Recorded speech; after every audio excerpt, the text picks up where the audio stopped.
اعوذ باللہ من الشیطان الرجیم بسم اللہ الرحمن الرحیم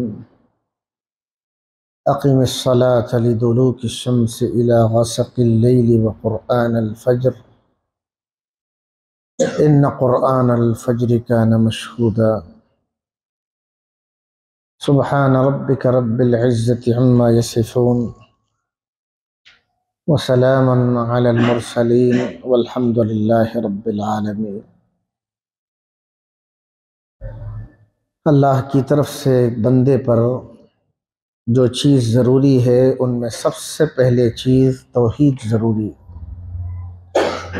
توحید نام اس بات کا ہے کہ ایک انسان اپنے پیدا کرنے والے کو، پالنے والے کو، ضرورت پوری کرنے والے کو جان جائے اور مان لے۔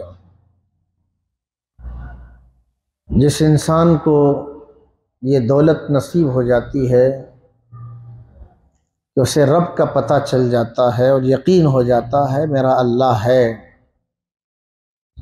میں خود بخود پیدا نہیں ہوا، میں خود بخود مروں گا نہیں، میری پیدائش میں، میری موت میں، میری زندگی کے ہر کام میں جس کے فیصلے نظر آ رہے ہیں اسی ذات کو اللہ کہتے ہیں۔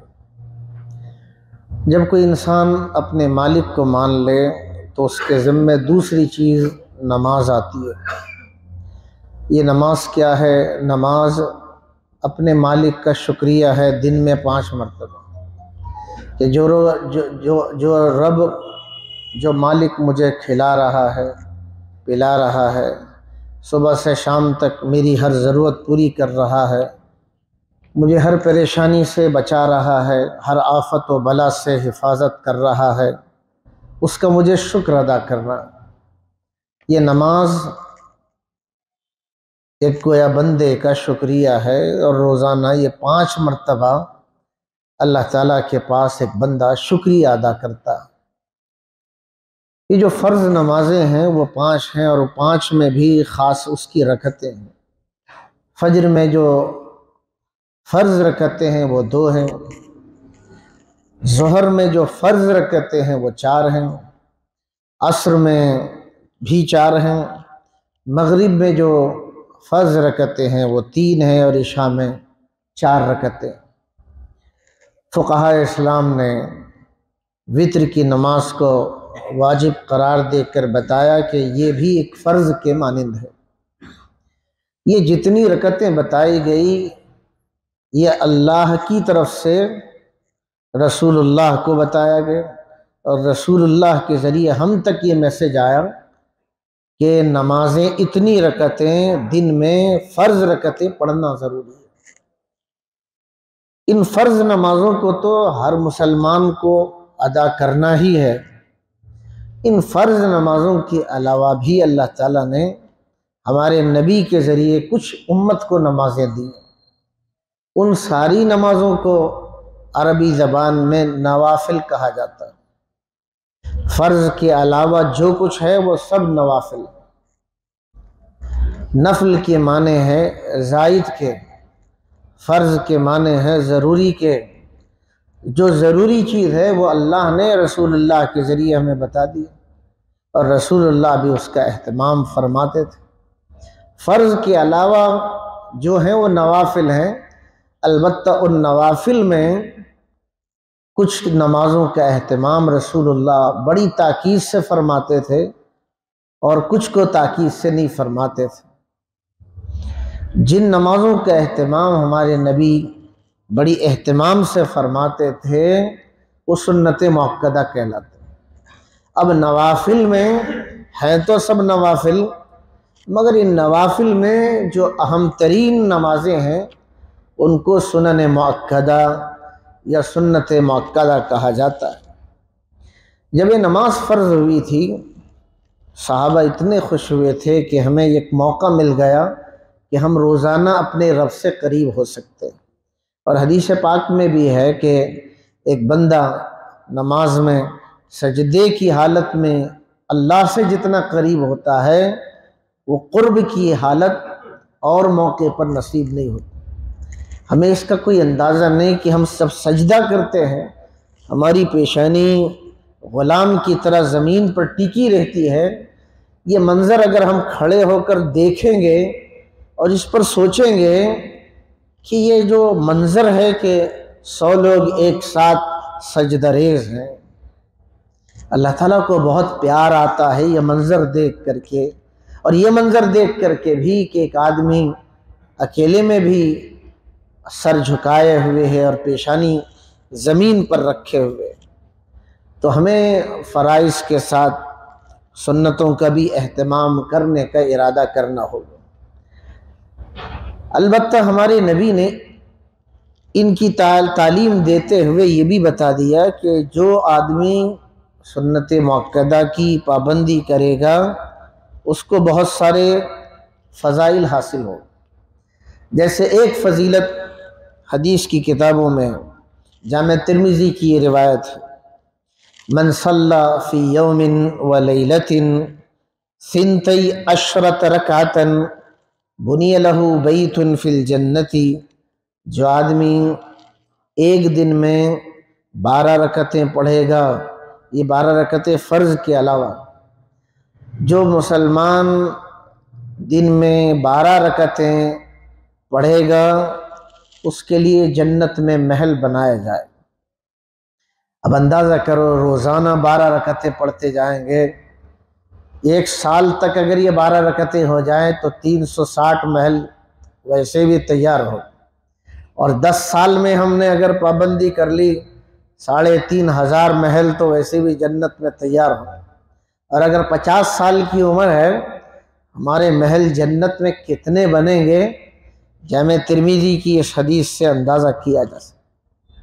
یہ جو 12 رکعتیں ہیں اس بارے میں فقہا کی یہی رائے ہے کہ یہ 12 رکعتیں فجر کے پہلے جو 2 سنت پڑھی جاتی ہے، ظہر سے پہلے جو 4 سنت پڑھی جاتی ہے، ظہر کے بعد جو 2 سنت پڑھی جاتی ہے، مغرب کے بعد جو 2 سنت پڑھی جاتی ہے، اور عشاء کی نماز کے بعد وتر سے پہلے جو 2 سنت پڑھی جاتی ہے، یہ کل 12 رکعتیں ہوتی ہیں۔ یہی سنت مؤکدہ ہیں۔ ان نمازوں کو ہمارے نبی صلی اللہ علیہ وسلم بڑے اہتمام سے پڑھا کرتے تھے۔ یہ تو فضیلت ہے، کل 12 رکعتیں ہم پڑھ لیں گے تو ایک فضیلت ہے۔ اس کے علاوہ اللہ کے نبی نے بعض سنتوں کا نام لے کے فرمایا یہ سنت پڑھو گے یہ فضیلت ملے۔ فضائل جب آدمی سنتا ہے اس میں شوق پیدا ہوتا ہے۔ جیسے اللہ کے نبی نے فجر کی سنت کے بارے میں فرمایا کہ دیکھو یہ فجر کی سنت تم کبھی نہ چھوڑنا، اگرچہ تم گھوڑے پر تیزی کے ساتھ سفر کر رہے ہو۔ دیکھیے تیزی کے ساتھ ایک آدمی سفر میں ہے، اور وہ بھی ٹرین میں نہیں، ہوائی جہاز میں نہیں، وہ تو گھوڑے پر سوار ہے، مگر فجر کی نماز تو اسے پڑھنی ہے۔ حضور نے فرمایا اگر وہ تیز گھوڑے کے ساتھ بھی سفر کر رہا ہے تب بھی اس آدمی کو یہ 2 رکعت سنت، اگرچہ پڑھنا اس کے ذمہ فرض نہیں ہے مگر ہے سنت مؤکدہ۔ اسی لیے علماء اسلام کا کہنا ہے جتنی سنن مؤکدہ ہے جو ابھی بتائی گئی، یہ 12 رکعت سنت مؤکدہ، ان سنت مؤکدہ میں بھی اگر سب سے زیادہ کسی سنت کی سب سے زیادہ اہمیت ہے وہ فجر کے پہلے پڑھی جانے والی 2 سنت ہے۔ اللہ کے نبی ہمیشہ اپنے گھر میں 2 رکعت سنت نماز ادا کر کے مسجد نبوی میں تشریف لاتے تھے۔ ایک اور حدیث جس کو امام بخاری نے، امام مسلم نے نقل فرمایا، آپ نے فرمایا کہ حدیث میں ہے کہ لم یکن النبی صلی اللہ علیہ وسلم علی شیء من النوافل اشد تعاہدا من علی رکعتي الفجر۔ رسول اللہ نوافل میں سب سے زیادہ جس کا اہتمام کرتے تھے وہ فجر کی نماز، فجر کی سنت کا اہتمام کرتے تھے۔ اب اس حدیث میں بھی دیکھیے نوافل کا لفظ یوز ہوا ہے، ہم کہنے کو تو اسے سنت کہتے ہیں مگر اہمیت کی وجہ سے اسے سنت مؤکدہ کہا جاتا ہے، ورنہ حدیثوں میں اس کے لیے نفل اور نوافل کا لفظ استعمال کیا گیا۔ اس سے معلوم ہوتا ہے کہ سنتوں میں بھی فجر کی جو سنت ہے بڑی اہمیت ہے، اس کا اہتمام کرنا چاہیے۔ آپ دیکھیں، فرض آپ سے چھوٹ جائے، ٹائم چلا جائے، آپ کی ذمہ ختم نہیں ہوتی، آپ کو بعد میں بھی قضا ادا کرنا پڑتا۔ جو وقت میں نماز پڑھی جاتی ہے اس کو ادا کہتے ہیں، وقت کے بعد جو پڑھی جاتی ہے اس کو قضا کہتے ہیں۔ اب فرض کی تو قضا ہے مگر سنت کی کوئی قضا نہیں، لیکن ایک حدیث میں فجر کی سنت کے بارے میں تذکرہ حدیث میں آیا۔ یہ حدیث جامع ترمذی کی ہے کہ حدیث میں ہے، من لم یصلی رکعتي الفجر، جس نے فجر کی 2 رکعتیں سنت کی نہیں پڑھی، فلیصلیہما بعدما تطلع الشمس، سورج نکلنے کے بعد اس سنت کو ادا کرنا چاہیے۔ حالانکہ سنت کی کوئی قضا نہیں، قضا تو فرض نماز کی ہے، مگر اس اہمیت کو بتانے کے لیے اللہ کے نبی نے یہاں تک فرما دیا، اگر غفلت کی وجہ سے تم فجر کی جماعت کھڑی ہو گئی تھی، جماعت چھوٹ سکتی تھی، تم جماعت میں شریک ہو گئے، سورج نکلنے کے بعد تم وہ 2 رکعت پڑھ لیا کرو۔ اسی وجہ سے حضرت حسن بصری کا نام آپ نے سنا ہوگا۔ حضرت حسن بصری فجر کی سنت کو واجب کہتے تھے۔ امام ابو حنیفہ رحمۃ اللہ علیہ کا ایک قول یہ بھی ہے کہ وہ واجب ہے تو ائمہ فقہا اور جمہور کی نزدیک وہ سنت، لیکن ایسی حدیثوں کی وجہ سے علماء اسلام اور فقہاء اسلام اس نماز کی اہمیت کو بتاتے، اس سے اہمیت کا پتہ چلتا۔ اسی لیے ایک حکم یہ بھی ہے کہ فرض کھڑی ہونے کے بعد کوئی سنت پڑھنے کا حکم نہیں۔ حدیث میں اس کا ذکر ہے، جب نماز کھڑی ہو جائے کوئی نماز نہیں پڑھی جا سکتی، سوائے فقہاء نے لکھا ہے سوائے سنت فجر کے۔ سنت اگر فجر کی فرض نماز بھی کھڑی ہوگی، حالانکہ فرض اللہ کا حکم ہے، سنت رسول اللہ کا کیا ہوا عمل ہے۔ حکم یہ ہے کہ ایک مخلوق کا عمل سے بڑا ہوا عمل اللہ کا حکم ہے۔ اسی لیے فقہاء نے لکھا ہے اگر کوئی آدمی ظہر کی سنت پڑھ رہا تھا، ظہر کی جماعت کھڑی ہو گئی، اس نے 4 رکعت نیت باندھی تھی، 2 رکعت پڑھی تھی، ابھی 2 رکعت باقی تھی، چونکہ ظہر کی جماعت کھڑی ہو گئی، اس کو چاہیے 2 رکعت پر سلام پھیرے اور ظہر کی نماز کے بعد وہ 4 رکعتوں کو دہرا لے۔ چونکہ وہ سنت پڑھنے میں ہے، یہاں فرض کا مقام شروع ہو چکا ہے۔ صرف ایک ہی سنت ہے جس کے بارے میں فقہاء نے لکھا ہے، وہ سنت فجر ہے۔ اگر آدمی دیر سے آیا، یہ یقین ہے کہ مجھے امام کے ساتھ جماعت کی نماز مل جائے گی، اگر میں 2 رکعت نماز پڑھ لوں، تو پھر فقہاء نے اس حکم کی اہمیت کی وجہ سے فرمایا فرض اللہ کا حکم ہے، لہٰذا صحن مسجد میں اس کو پڑھ لیا کریں۔ اب یہ جو مسجد کے اندر کا ایریا ہے، یہاں فرض ادا ہو رہا ہے، اللہ کا حکم ادا ہو رہا ہے، یہاں نہ پڑھیں بلکہ صحن مسجد میں پڑھیں۔ اسی لیے ہر مسجد میں 2 حصے اسی لیے بنائے جاتے ہیں، ایک مسجد کا اندر کا حصہ اور ایک مسجد کے باہر کا حصہ۔ انہی روایات کی وجہ سے آپ دیکھیں سلطنت مغلیہ کے جن بادشاہوں نے مسجدیں تعمیر کی ہیں، انہی رولز اینڈ ریگولیشن کے مطابق انہوں نے مسجدوں کا ڈیزائن بنایا۔ انجینئر بنائے گا ضرور، مگر شریعت کی ان باتوں کو سامنے رکھا جائے۔ تو اس سے معلوم ہوا سنت فجر کی بڑی اہمیت۔ دوسری سنت ہے ظہر کی سنت، جو سنت مؤکدہ ہے۔ اس کی فضیلت کے بارے میں جامع ترمذی میں، ابو داود میں، ابن ماجہ میں یہ روایت، من حافظ على 4 ركعات قبل الظهر وَأَرْبَعَ بَعْدَهَا حَرَّمَهُ اللَّهُ عَلَى النَّارِ، جو آدمی ظہر کے پہلے 4 رکعت سنت پڑھ لے اور 4 رکعت بعد میں پڑھ لے، اس روایت میں 4 رکعت بعد کا تذکرہ ہے اور 4 رکعت پہلے کا بھی تذکرہ ہے، اور دوسری روایت میں بعد میں 2 رکعت کا تذکرہ بھی ہے۔ اس حدیث میں جو 8 رکعتوں کا ذکر کرنے کے بعد فرمایا گیا، جو آدمی یہ نماز پڑھتا ہے اللہ تعالیٰ اس پر جہنم کو حرام قرار دیتا، حرام کر دیتا۔ اسی طرح ایک حدیث میں ہے ظہر کے پہلے 4 رکعتیں جن کے درمیان سلام نہ پھیرا جائے، گویا ایک سلام کے ساتھ 4 رکعتیں پڑھی جائے، ایسے آدمی کے لیے آسمان کے دروازے یعنی جنت کے دروازے کھول دیے جاتے۔ یہ وہ روایتیں ہیں جس میں ظہر کی سنت کے بارے میں بتایا۔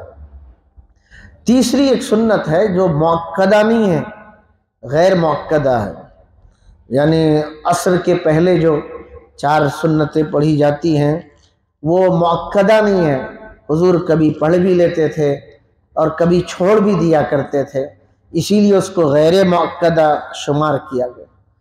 جو آدمی پڑھ لے اسے ثواب ملے گا، جو چھوڑے گا اسے گناہ نہیں ملے گا۔ ہاں جو سنت مؤکدہ کو اصرار کے ساتھ تسلسل کے ساتھ چھوڑتا رہے گا وہ گناہ گار ہو۔ عصر کی سنت کے بعد پڑھنے والے کے لیے حضور نے ایک دعا دی، دعا کتنی پیاری ہے۔ حضور نے عصر کی سنت پڑھنے والے کے لیے یہ دعا دی، رحم اللہ امرأً صلی قبل العصر 4، اللہ اس آدمی پر رحم کرے جو عصر کی پہلے 4 رکعت نماز پڑھتا ہے۔ یعنی حضور نے اس کے لیے دعا دی کہ جو یہ 4 رکعت پڑھ لے اس کے لیے اللہ تعالیٰ کی طرف سے رحمت ہے۔ اللہ کے نبی صلی اللہ علیہ وسلم کی بھی یہ عادت تھی کہ عصر سے پہلے نماز پڑھ لیا کرتے تھے۔ مغرب کی سنتیں اس بارے میں کئی روایتیں، 1-2-3 روایتیں ہمیں سمجھنے کی ضرورت ہے۔ ایک روایت میں ہے کہ مغرب کے بعد 6 رکعت پڑھ لیا جائے، جس کو ہم اوابین کی نماز بھی کہتے ہیں۔ اللہ کے نبی نے فرمایا من صلی بعد المغرب 6 رکعات، جس نے مغرب کے بعد 6 رکعتیں پڑھی غفرت لہ ذنوبہ وإن كان مثل زبد البحر، اللہ تعالیٰ اس کے گناہ معاف کرتے ہیں اگرچہ اس کے گناہ سمندر کے جھاگ کے برابر۔ جھاگ تو ہم سمجھتے سمندر کے اوپر گندگی آتی، وہ ندی کی گندگی کی حضور نے مثال نہیں دی، سمندر جس کا کنارے کھڑے ہونے سے نظر نہیں آتا، سمندر کوئی معمولی چیز ہے۔ اس سے اندازہ ہوتا ہے کہ اللہ تعالیٰ بندوں سے کتنے پیار کرتے ہیں، ہم دن بھر کتنے گناہ اور نافرمانی کرتے ہیں، اللہ تعالیٰ بہانے پر معاف کرتے۔ ایک روایت میں ہے کہ جس نے بات کیے بغیر یعنی مغرب کی نماز کے بعد بات کرنے سے پہلے 2 رکعت پڑھ لے، ایک روایت میں یہ 2 رکعت کا تذکرہ ہے، اور ایک روایت میں 4 رکعت کا تذکرہ۔ من صلی بعد المغرب قبل ان یتکلم رکعتین، مغرب کی نماز پڑھنے کے بعد بات چیت کرنے سے پہلے کوئی 2 رکعتیں پڑھ لے، وفی روایت 4 رکعات، یا 4 رکعتیں پڑھ لے، رفعت صلاتہ فی علیین، اس کی نماز اس کے اس عمل کو 7ویں آسمان تک محبت سے اٹھایا جاتا ہے۔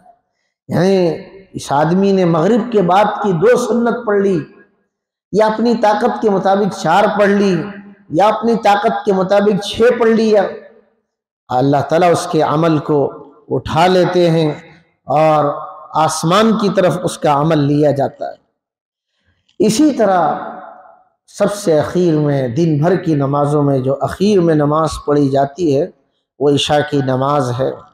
عشاء کے بعد یہ جو 2 رکعتیں، عشاء کے پہلے جو 2 سنتیں ہیں وہ غیر مؤکدہ ہیں، پڑھا جائے تو ثواب ہے، البتہ عشاء کے بعد جو 2 سنتیں ہیں یہ سنت مؤکدہ ہے۔ حضرت عبداللہ ابن عمر کہا کرتے تھے کہ میں نے اللہ کے رسول کے ساتھ رسول اللہ کے گھر میں عشاء کے بعد 2 رکعت نماز پڑھی ہے۔ صلیت مع رسول اللہ صلی اللہ علیہ وسلم رکعتین بعد العشاء فی بیتہ۔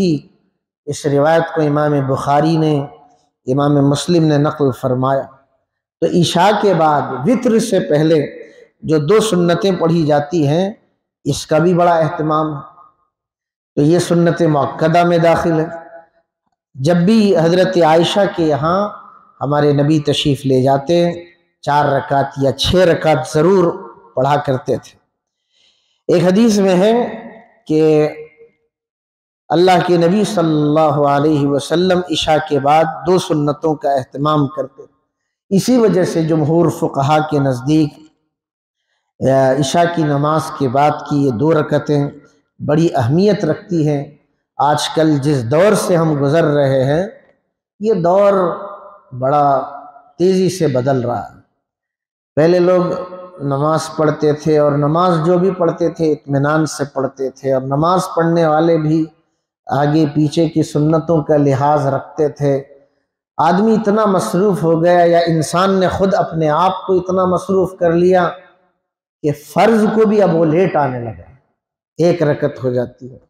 وہ 10 دن فجر کی نماز پڑھے گا، 10 دن اس کی رکعتیں چھوٹتی ہیں۔ ٹھیک ہے کبھی غفلت ہو جاتی ہے، انسان ہے وہ فرشتہ تھوڑی ہے، غفلت ہونا ہی انسان کی علامت، مگر ایک آدمی روزانہ ظہر کی اس کی فرض کی رکعتیں چھوڑتی ہو، دن میں 5 فرض نمازیں وہ پڑھتا ہے، ایک دن میں فرض کی 5 رکعتیں یعنی 5 نمازیں اسے تکبیر اولیٰ سے نہیں ملتی۔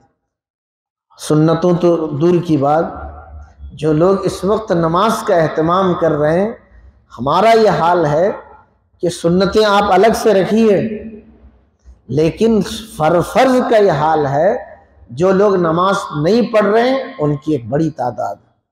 جو پڑھ رہے ہیں ان کا حال یہ ہے کہ وہ یہ سوچیں کہ آج صبح کی نماز سے لے کر عشاء کی فرض ادا کرنے تک 5 نمازیں کیا جماعت سے پوری رکعتوں کے ساتھ میں نے پڑھا ہے نہیں پڑھا ہے، یہ غور کیے بغیر انسان صحیح نہیں ہو سکتا، اس کو سوچنا پڑے گا، غور کرنا پڑے گا۔ اس کے علاوہ اگر آدمی فرض نمازیں بھی پڑھ رہا، فرض کے ساتھ ساتھ سنتوں کا اہتمام بھی کر رہا ہے، تو یقین مانیے اس کی نماز میں جو جان پیدا ہوتی ہے وہ تیزی سے آنے والے، وہ تیزی سے جانے والے، ان کی نمازوں میں وہ کیفیت نہیں آ سکتی۔ یہ کہا جا سکتا ہے آنے والے نماز پڑھ رہے ہیں، طوفانوں کی طرح آتے ہیں، آندھیوں کی طرح جاتے ہیں۔ یہ جملہ آپ سمجھ سکتے ہیں، طوفانوں کی طرح مسجد میں آتے ہیں اور آندھیوں کی طرح بھاگ جاتے ہیں، سب سے اخیر میں آتے ہیں، سب سے پہلے نکل جاتے ہیں۔ بھائی مسجد میں بیٹھنا بھی اور مسجد میں دل لگنا بھی ایمان والے کی علامت ہے۔ منافق کو دل مسجد میں نہیں لگتا، بازار میں لگتا، ایمان والے کو دل مسجد میں لگتا ہے، بازار میں نہیں لگتا۔ ہماری کیفیتیں بدل رہی ہیں، اور اگر ہماری فرض نماز کے ساتھ ساتھ یہ سنتیں جس کا حدیثوں میں تذکرہ ہے، اگر ہم اہتمام کے ساتھ ان سنتوں کا پاس و لحاظ رکھنے والے بن جائیں، یقین مانیے یہ جتنی روایتیں پڑھ کر سنائی گئی، بتائی گئی، روزانہ اگر ہمارے نامہ اعمال میں ایک ایک محل بنتا چلا جائے گا، حقیقت میں اگر جو لوگ آخرت کماتے ہیں ان کو آخرت کی تیاری کو سامنے رکھ کر وہ اپنی 24 گھنٹے کا پلان بناتے ہیں۔ مجھے دنیا بھی کمانا، مجھے آخرت بھی کمانا، دنیا کمانے کے لیے میرے پاس یہ پلان ہے، اور آخرت کمانے کے لیے اور آخرت سنوارنے کے لیے میرے ساتھ یہ پلان ہے۔ یقین مانی سب سے عقل مند یہ لوگ ہیں۔ قرآن میں ذکر ہے کچھ لوگ ایسے ہیں جن کا نصیب دنیا میں بھی اچھا ہے، جن کا نصیب آخرت میں بھی اچھا ہے۔ کتنے بد نصیب ایسے ہیں جن کا نصیب دنیا میں بھی کھوٹا ہے اور آخرت میں بھی کھوٹا ہے۔